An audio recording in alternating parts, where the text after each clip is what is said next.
we can all agree on. Kern Schools is the #1 financial institution in all of Kern County.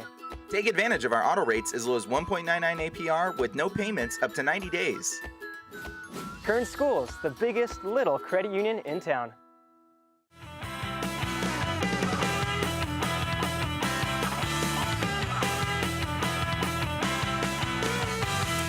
Well, I'm sorry. I had something caught in my throat. Maybe it was some bones from College of the Canyons.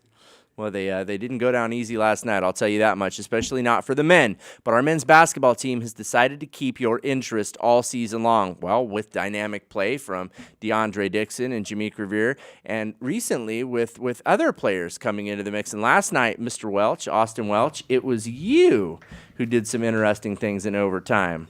Where did that come from?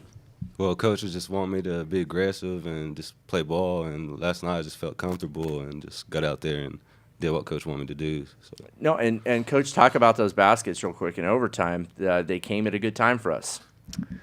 They were huge. I've nicknamed him the X Factor.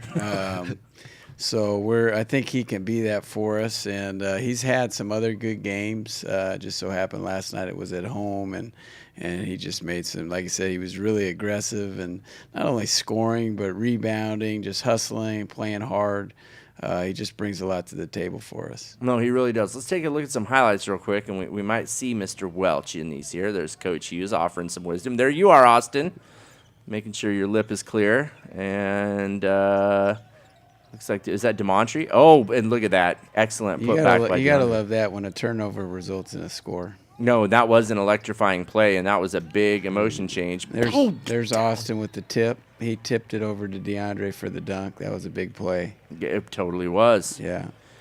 And he has his instincts. You know, Austin has great instincts for the game. Very nice. And then our little midget going up and blocking 6'6". He's just a tough little guy. Look at that. There he is. Smooth. Plays at a different speed. He's just, you can't coach that. That's just God-given ability that he has, and he just makes some incredible plays. He does. He wills the ball into the basket, and I remember the first couple times I saw him do that thing he does where he drives right to the hoop through 3 or 4 defenders, and it's like, no one touched that guy. But you did that a little bit last night. You had that same energy around you where the second time you did it, I wasn't really surprised. I was like, of course he's going to make this basket right now. So tell us a little bit about where you're from. You're not from California, are you? No, I'm from Cherokee, North Carolina, on an Indian reservation. What reservation is that? The Cherokee Indian Reservation. Oh, wow. Okay. So. Now, how often do people leave your reservation, like young people like yourself? Not too many leave, but the ones who do leave eventually go back, and I just hope I'm not the one that goes back, and I want to continue this at BC. So. Nice. Well, it seems like you're well on your way. I mean, when the coach has a positive nickname for you, that's a good sign that you're not going anywhere. Coach, is he welcome on the team next year? Well, yeah, interesting story about him is that when I used to work North Carolina basketball camp, there was a coach there named David Solomon who actually ended up coaching Austin at Cherokee High School. And he told me about Austin, and the analogy he made, or the thing that he told me about Austin, which really intrigued me, he said I could take Austin and drop him right down in Brooklyn or in New York or in Chicago or in Los Angeles at any park, and you throw him out there and he's going to play and be able to compete against anybody. And when I heard that, I was like really intrigued. It's like, wow, And he didn't disappoint. He really, he's a special player, and he's just growing with confidence and getting better and better. And like I said, he could be that X factor for us, throughout this stretch. And Coach, has that been something that's been missing for this Renegades team? Well, we get it different nights, from different people.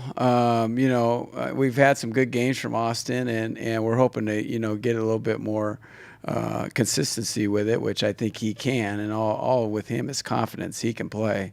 I think last night will kind of spur him on. But as long as we're getting it from different people on different nights, I think we'll be fine, and we'll be able to make a good run in the playoffs. Now, Austin, there was a play last night where you broke free. I can't remember how the ball ended up in your hands, but you went up, and I thought you were going to dunk for a second, but you showed a gentleman's reserve, and you just rolled it in. Well, I was tired. It was a long game, and Yes. I wanted to do something for the crowd, but I'm gonna save it. You did plenty for the crowd. You helped us win the basketball game, and Coach, that is 6 in a row now?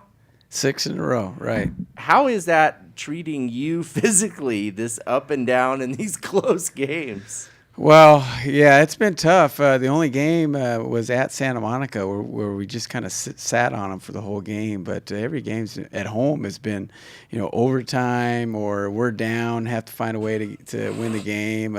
We had overtime against West LA, overtime against Canyons. Citrus was down the stretch. So it's been tough, but obviously, winning helps that a lot instead of losing. So we'll keep it going. I wish it would be easier, but win's a win. And let's talk about that. In order to make it 7 in a row, who do we need to knock off on Saturday? We have Antelope Valley, who clinched, first place in our league. They're 10-1, and they're 12-1, and they're a good challenge for us, not only because I think we felt like we could beat them last time. We just got off to a really bad start, but it prepares us for the playoffs, because those are the type of teams that we're going to have to beat night in, night out.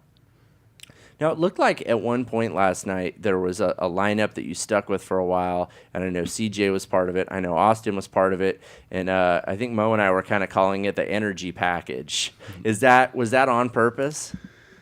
Well, sometimes you just, you have to make the call who you think is the best chemistry out there. And, obviously Jameek and DeAndre are going to be out there, for their scoring, and DeAndre's defensive ability. No one talks about.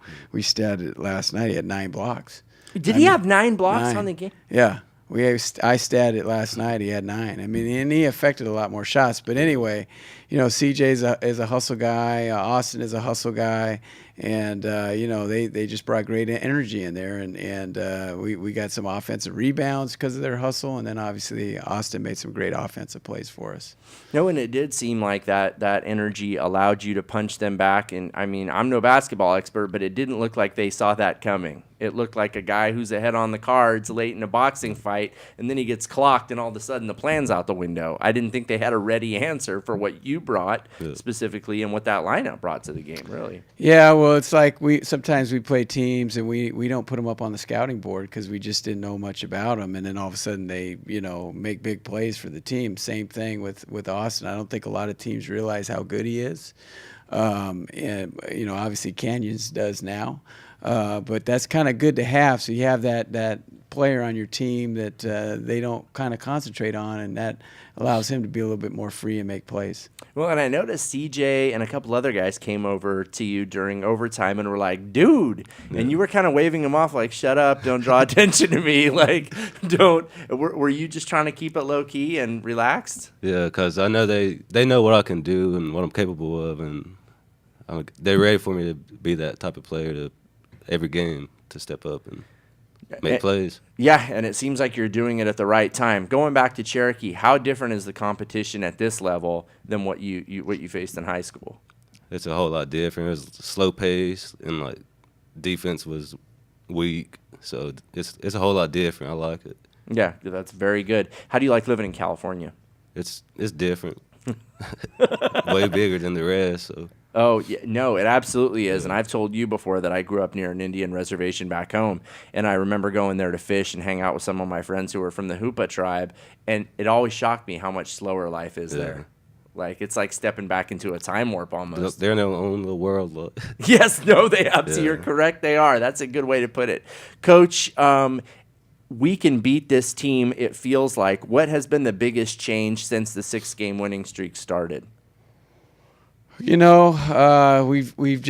defended better. Offensively, it's been kind of hit or miss. But the one thing that we've kind of held our hat on is just trying to defend for 40 minutes. And we always say if we can hold teams in the 60s, we have a great chance of beating teams, and that's come to fruition this this second half of conference. I mean, we could still, beat people if they score 70, but the percentages are in our favor when we hold them in the 60s or below, and we've been doing that. So if we can keep defending and keep those scores down, and maybe get more offense from guys like this again, and consistent, and we can go on an incredible run here in the playoffs, and I think we can. We have that ability. Coach, I'm a believer. I'm completely bought in. The things that have happened over the last 6 weeks have been nothing short, or last few weeks have been nothing short of a miracle. It's been amazing. It's felt like the team is living up to its potential, and the energy level's high. You guys are so fun to watch, and there's a buzz around that team now, and I am completely in agreement with you. We want to get all the Renegade rooters out to the Gil Bishop Sports Center this weekend. You're going to see Austin. You're going to see DeAndre. You're going to see Jameek. You're going to see CJ. You're going to see Alex Daniels, and it's sophomore night. This is going to be the last chance to see some of these guys, and they've contributed great things to the team. But it's not over yet, is it, Coach?